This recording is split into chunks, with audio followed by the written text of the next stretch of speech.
Shalom, bon matin tout le monde, bon réveil. Que le Seigneur ce matin vous bénisse, qu'il vous garde, qu'il vous protège, pendant que vous allez vaquer à vos occupations en ce jour. Et si c'est votre anniversaire aujourd'hui, nous vous souhaitons joyeux anniversaire.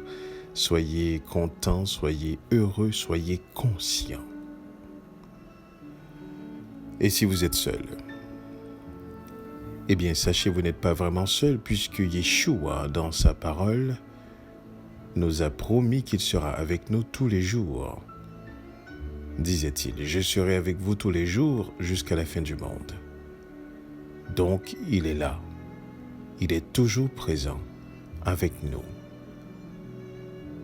Il est toujours présent avec nous. Par son esprit. Il nous garde, il nous protège. Son esprit en nous nous transforme à son image. Donc nous ne sommes pas seuls. Mais la question qu'il faudrait toujours se poser et qui fait toute la différence, à quel point en sommes-nous conscients de cette présence? Mais comprenez bien, le fait d'être conscient de cette présence ne fait pas de sorte que c'est là qu'il est présent, indépendamment de nos actions ou de nos attitudes ou de nos pensées ou de notre façon de concevoir quoi que ce soit. Il a dit que je serai avec vous, donc il est là. Que nous en soyons conscients ou pas, ça ne dépend pas de cela. Il est là. Mais lorsque nous devenons conscients, eh bien, ça fait toute une différence. Ce matin, j'aimerais voir un texte avec vous dans le livre de Zacharie. Un texte qui est vraiment très curieux. Et que nous allons ce matin essayer de comprendre par le roi Kodesh. Quel est le message dans ce texte? Regardez avec moi dans le livre de Zacharie, au chapitre 4, et nous allons considérer le verset 6. Je lis pour vous.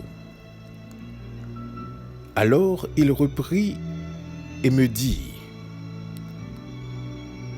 c'est ici la parole que Yahweh adresse à Zorobabel. Ce n'est ni par la puissance, ni par la force, mais c'est par mon esprit, dit l'Éternel des armées. Ce n'est ni par la puissance, ni par la force, mais c'est par mon esprit, dit l'Éternel des armées. Cette parole fut adressée à Zacharie lors de cette vision extraordinaire qu'il a eue de ces 7 chandeliers surmontés par une vase d'où il y avait 2 oliviers, un à gauche, l'autre à droite.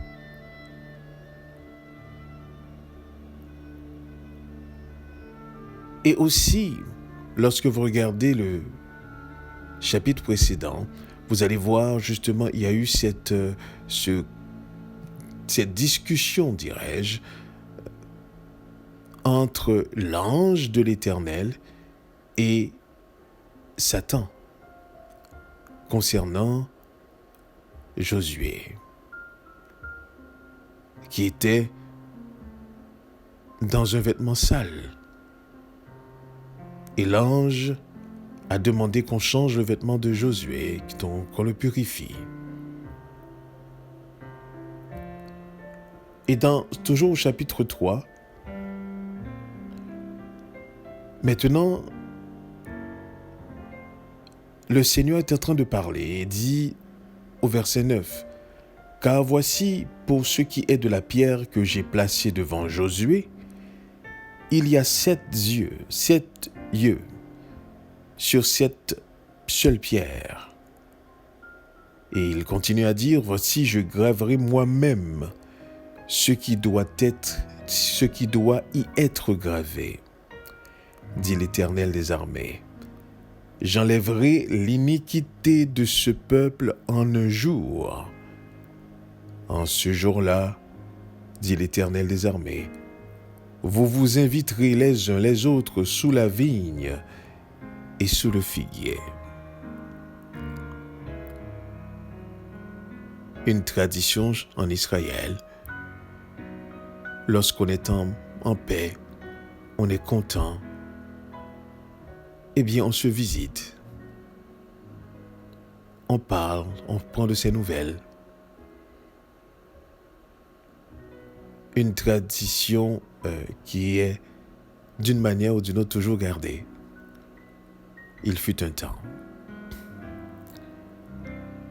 Si cette génération ne comprenne pas forcément quelles sont les habitudes que les grands-parents ont développées et pourquoi les grands-parents ont développé ces habitudes-là, on ne peut pas nier pour autant que ces habitudes viennent de loin. Donc, à la suite de cette parole, que j'enlèverai l'iniquité de ce pays en un jour.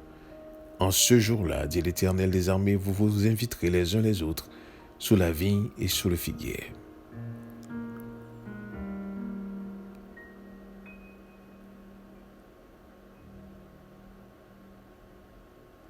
Zorobabel était celui qui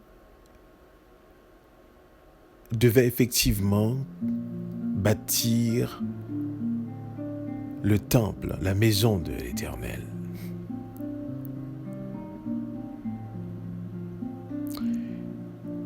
Et par conséquent, il rencontra énormément de difficultés, énormément de résistance.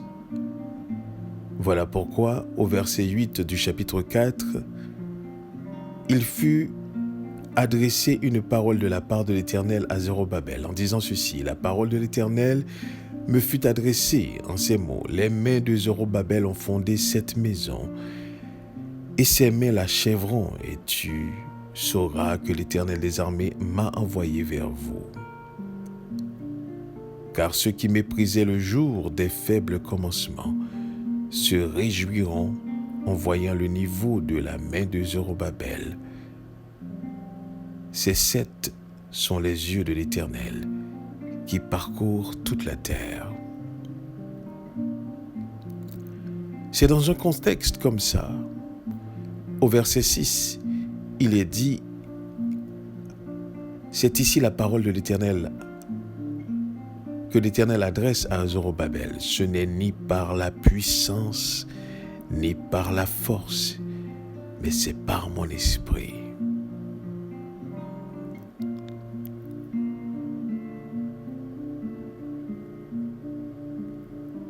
J'aimerais bien vous rappeler dans le livre de Genèse, lorsque on nous donna le récit de la création,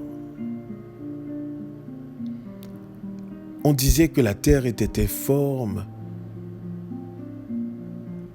et ténébreuse. Et l'Esprit de Dieu se mouvait au-dessus des eaux.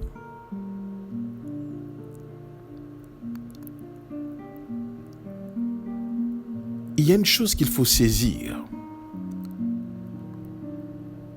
Rien et absolument rien ne peut être fait sans l'Esprit de Dieu.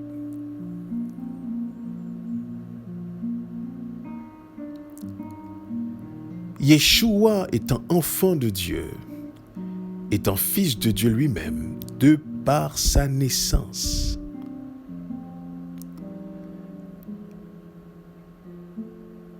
enfant qui n'a pas partagé la même nature adamique que nous-mêmes, eh bien, était rempli de l'esprit pour accomplir sa mission.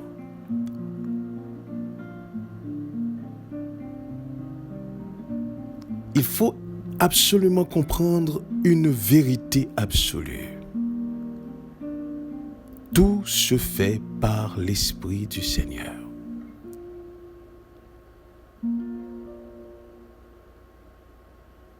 Et cette parole à Zorobabel dit énormément la manière dont Dieu travaille. Ce n'est ni par la puissance, ni par la force, mais c'est par mon esprit, dit l'Éternel. Et Yeshua avait dit quelque chose d'extraordinaire. Il dit, vous pouvez pécher. Vous pouvez rater la parole du Père. Vous pouvez rater la parole du Fils, mais vous ne devez pas rater la parole de l'Esprit.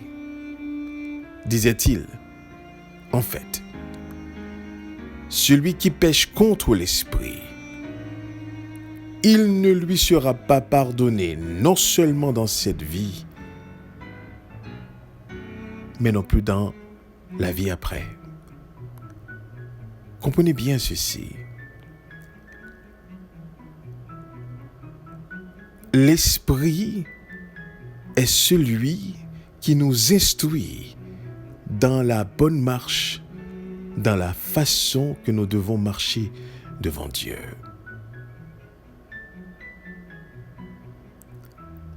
Il est celui en permanence qui nous aide à comprendre le monde de Dieu. C'est pour cela que tout ce qui se fait par l'Esprit.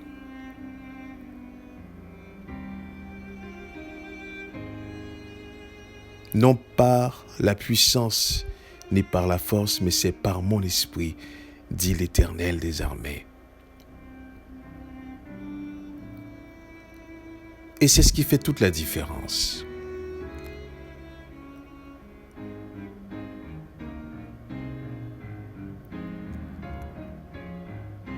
Lorsque nous marchons par l'Esprit, disait Paul, celui qui marche par l'Esprit, il n'accomplit pas les désirs de la chair. Car c'est par son esprit que notre esprit comprend et connaît la lumière. C'est son esprit qui fortifie et sanctifie notre esprit.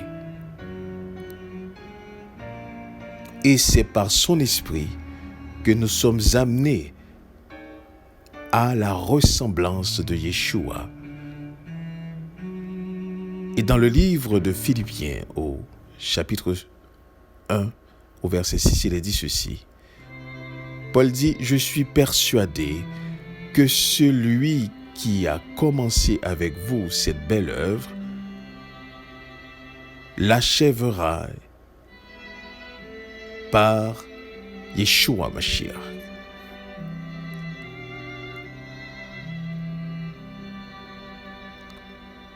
Il nous est extrêmement important de comprendre que tout ce que nous faisons, tout ce que nous vivons, c'est par l'Esprit du Seigneur que cela se vit, que cela se fait.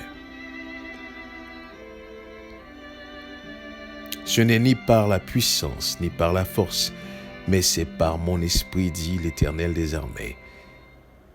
C'est par mon esprit que j'enlèverai l'iniquité de ce pays en un jour. C'est par mon esprit que je graverai moi-même ce qui doit y être gravé sur cette pierre, ayant 7 yeux.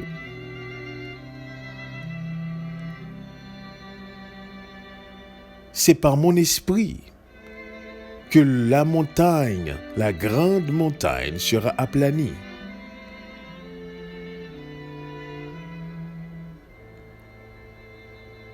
C'est par son esprit que le monde fut fondé.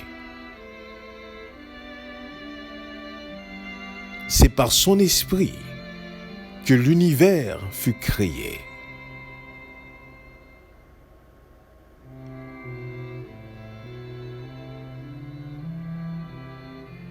Comprenez bien le message central d'Élohim. Et lorsque Yeshua lui-même parlait aux disciples, il leur faisait comprendre ceci, que sa parole est esprit et vie. Il dit à Nicodème, il faut que vous naissiez d'eau et d'esprit.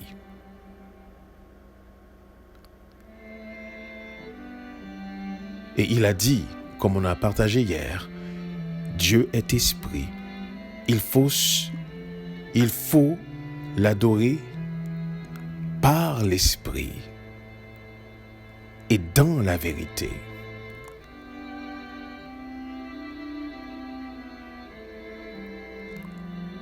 Dans son esprit, tout est procédé par l'Esprit de Dieu. Dans notre esprit. Voilà pourquoi il est important d'être à l'écoute du roi Kodesh, l'esprit de vérité, qui nous annonce Yeshua, qui nous parle de Yeshua et nous annonce les choses à venir. Il est celui qui est mandaté pour nous amener vers Dieu, pour nous révéler Dieu.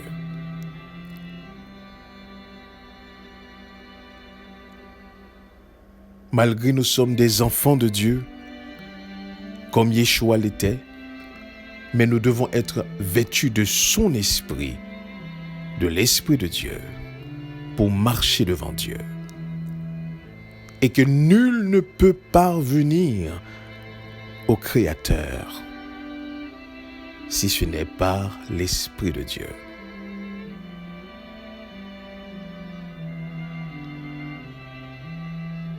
Voilà pourquoi cette parole dans le livre de Zacharie a un sens profond. Ce n'est ni par la puissance, ni par la force, mais c'est par mon esprit, dit l'Éternel des armées.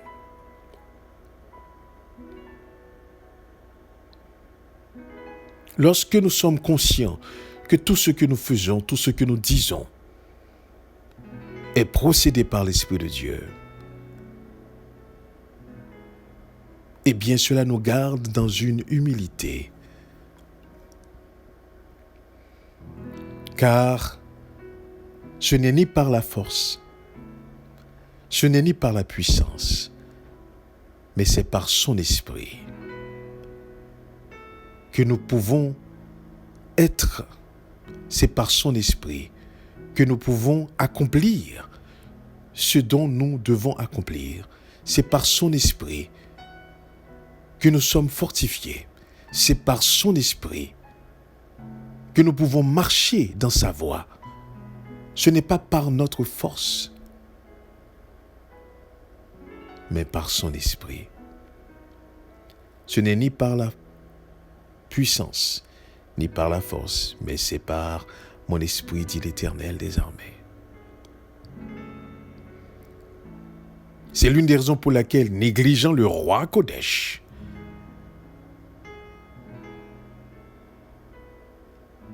nous ratons la porte de sortie. Nous ratons l'opportunité d'être conduits vers Elohim, parce qu'il est mandaté pour ça. Et Paul disait lui-même que l'Esprit sonde même les profondeurs de Dieu. L'Esprit sonde même les profondeurs de Dieu.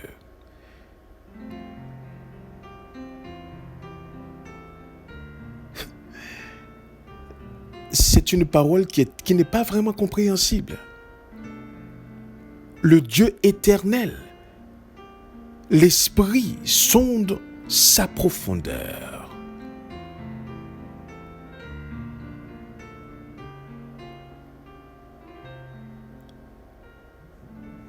Ce n'est ni par la puissance, ni par la force, mais c'est par mon esprit, dit l'Éternel.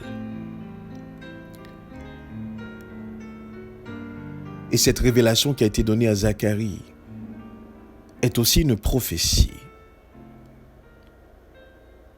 Une prophétie où est-ce que Dieu rétablira son peuple.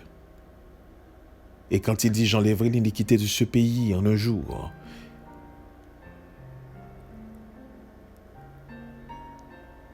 il arrivera une période où est-ce que ce peuple vivra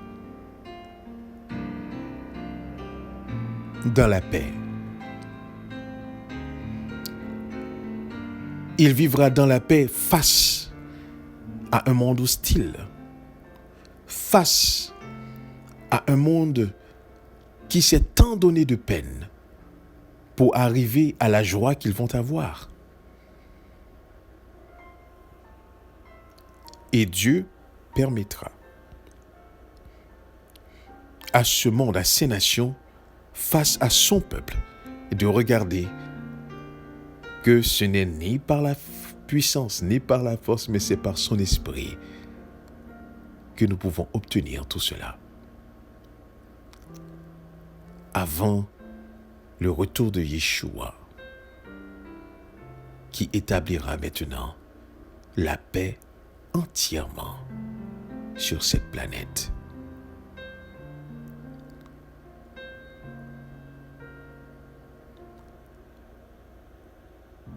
L'Esprit de Dieu, le roi Kodesh, voilà ce qu'il nous faut aujourd'hui. Voici le guide qu'il faut suivre aujourd'hui. Voici la voix qu'il faut entendre aujourd'hui. Le roi Kodesh. Et lorsque Yeshua dit « Je serai avec vous tous les jours », mais c'est par son esprit. C'est par son esprit qu'il est là avec nous tous les jours jusqu'à la fin du monde. Et lorsque Yeshua partait, il dit aux disciples « Il vous est avantageux pour moi que de partir, afin que le roi Kodesh puisse venir, l'esprit de vérité qui doit vous conduire dans toute la vérité. Vous parlez de moi et vous annoncez des choses à venir. »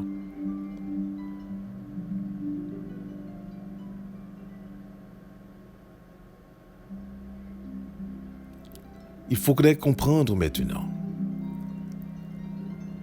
Dieu peut investir.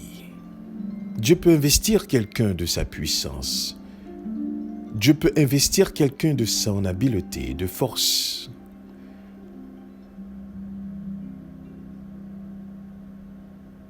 Mais par conséquent, procéder de cette relation, de cette union avec Dieu, c'est par son esprit uniquement.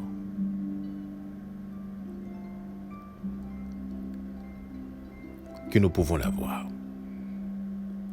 Ce n'est ni par la puissance ni par la force, mais par mon esprit, dit l'Éternel. Comprenez bien ceci. Il est impératif que nous obéissions à la voix de l'esprit du roi Kodesh.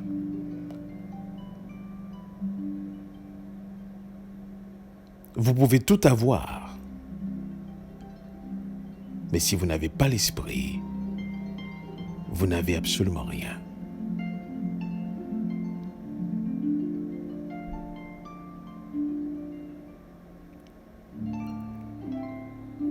Ce n'est ni par la puissance, ni par la force, mais c'est par mon esprit, dit l'Éternel.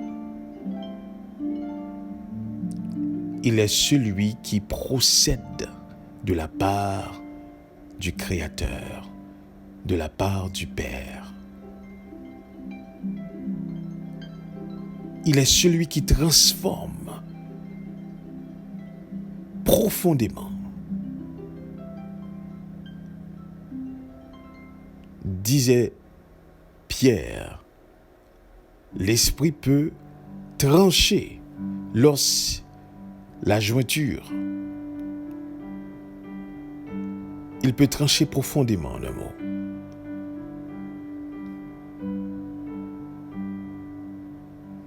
Puisqu'ils sont de les profondeurs de Dieu, rien ne peut être secret devant lui.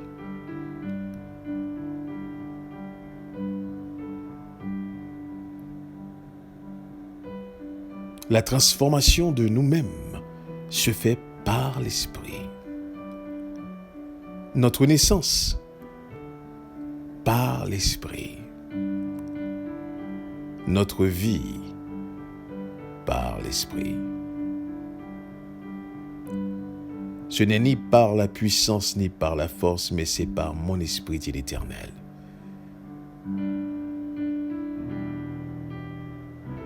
L'Esprit nous instruit de la manière dont nous devons nous adresser au divin. Il nous instruit chaque jour de la manière dont nous devons marcher. Il est celui qui aiguise notre conscience en rapport avec les choses de Dieu. Il est celui qui nous saisit en temps et lieu lorsque nous devons adresser.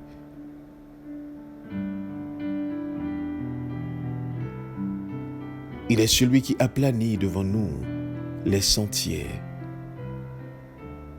celui qui nous préserve des pièges, celui qui ouvre notre intelligence afin que nous ayons du discernement. Il est celui qui transforme nos prières selon la volonté de Dieu.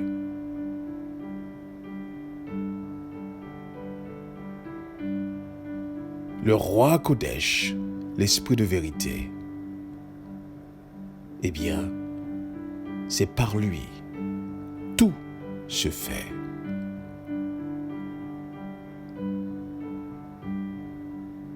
C'est lui qui révèle Elohim. C'est lui qui nous parle de Yeshua.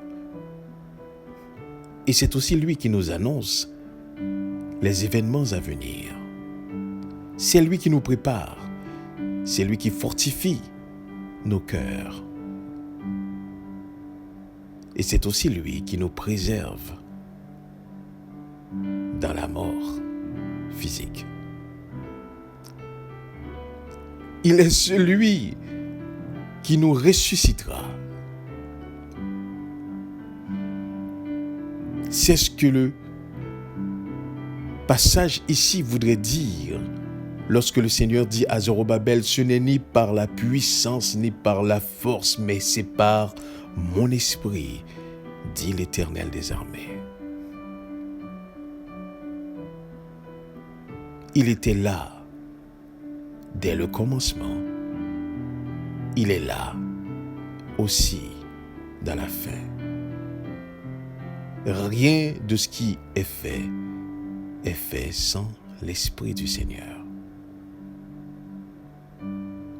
Et lorsque vous en aurez des doutes de cela, souvenez-vous, Yeshua lui-même, Fils unique du Seigneur, Fils unique du Père. Pour accomplir sa mission, il fallait qu'il soit rempli de l'Esprit. Impossible pour lui de pouvoir accomplir la mission dont il était chargé si ce n'était par l'Esprit. C'est l'Esprit qui nous permet de comprendre l'agenda de Dieu.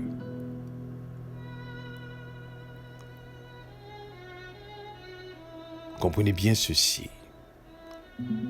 Ce n'est ni par la puissance, ni par la force, mais par mon esprit, dit l'Éternel. Que le Seigneur nous permette de comprendre au-delà même de ces paroles.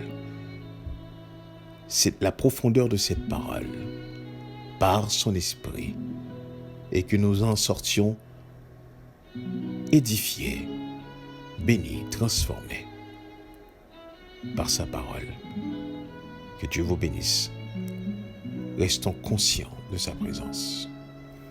Amen. Amen.